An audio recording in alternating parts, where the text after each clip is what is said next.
Alright guys, I'm back again, and I know that normally I get in front of the camera to do recent pickup videos, but this time I've just got so much stuff to show you. I actually figured that this time I would just, give you guys a closer look at, at all the different games and other things that I just got recently. Now, a little story behind this actually is that I got this giant lot of stuff actually last Saturday.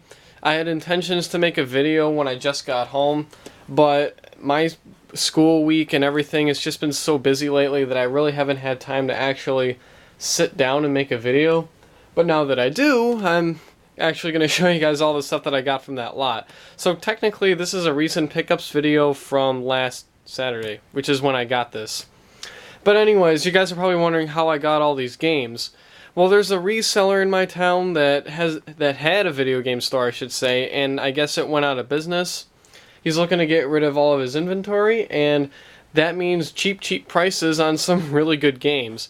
The NES games were only $3 a piece. Super Nintendo games were $5 a piece, and varying prices on some accessories. So some really good prices from this guy, and of course I definitely took advantage of all the different stuff that he had. All these NES games and everything else that you see here is all stuff that I did not have, so of course I completely just went crazy and just got a bunch of stuff.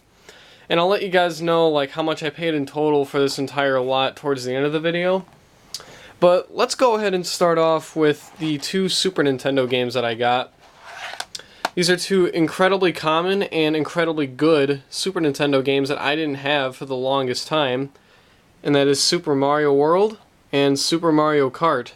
Surprisingly, I did not have either one of these, and I can't believe I didn't have a copy of Super Mario World because it's such a common, easy-to-find game, but now I finally got a copy of it, and I got it for a reasonable price. I didn't think $5 was that bad. Same thing with Super Mario Kart. Common game, couldn't find it. Finally got it for a reasonable price. I don't have just one, but we've got two official Nintendo Dogbone controllers. These are for the NES. I've been looking for these for the longest time too. Once again, I could never find them cheap until now. I got both of these for $20, which I actually thought was pretty decent because if you think about it, just one of these official controllers by themselves go for $20 online. So getting two of them, is just pretty special. Sometimes they would even go for more than $20.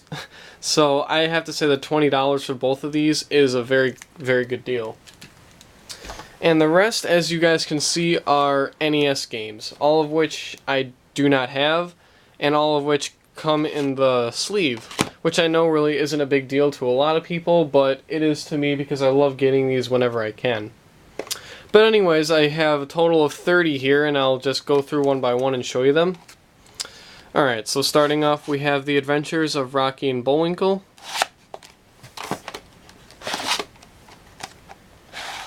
Family Feud.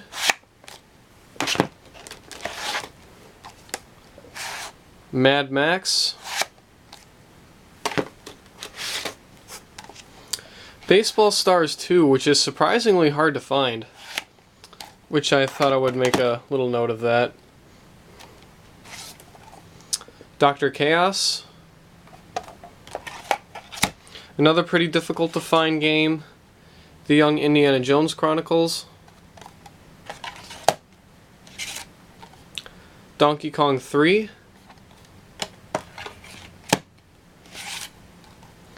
Donkey Kong Jr. Metroid, which I already have this game, but it's the silver label.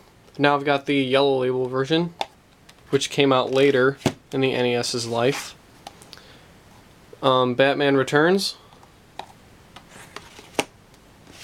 Another game that's pretty difficult to find, Wizards and Warriors 3.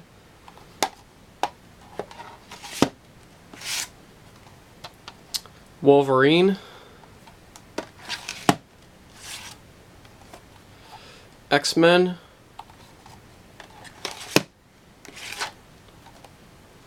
The Addams Family. A pretty expensive game, the licensed version of Gauntlet. Street Cop.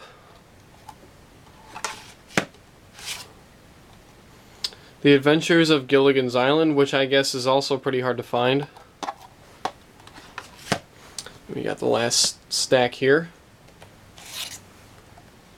Shadow of the Ninja. Crystallis, which I'm so psyched to play this. I've seen gameplay videos of it and it looks so awesome. I cannot wait to play it. Caveman Games.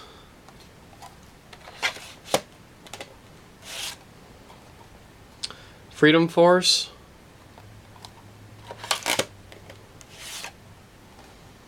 The Lone Ranger, which is a Konami game that I have not heard of before, so I was pretty curious to try it out.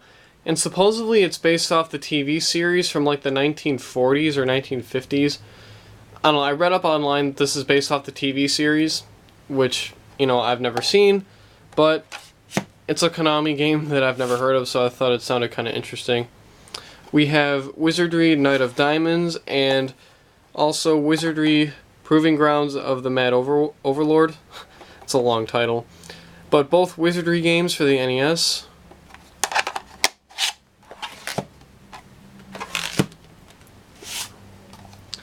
Kind of an unusual puzzle game, Hatris.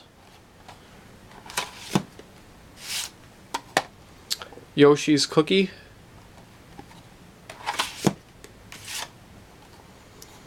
Ultima Quest of the Avatar. Another pretty tough to find game, the Namco version of Pac-Man, which I do have this game. It's the licensed Tengen version, which both of these are pretty much the exact same game, but the Namco version is much harder to find. Guerrilla War. And last but not least, Paperboy 2. Alright, so all those NES games were $3 a piece, like I mentioned. The two Super Nintendo games were $5 a piece. And the two Dog Bone controllers were $20. So in total, guys, I paid $100 for this whole lot, which, if you take into perspective all the items that are in here, I really can't complain at all. I mean, some of these games that are in here are pretty expensive, and taking into account that I got two Dog Bone controllers and two pretty expensive Super NES games, I mean, I really can't complain. I mean, I'm pretty happy with what I bought. And that'll make my grand total of my NES collection 295, so I'm only 5 games away from having exactly 300 of them.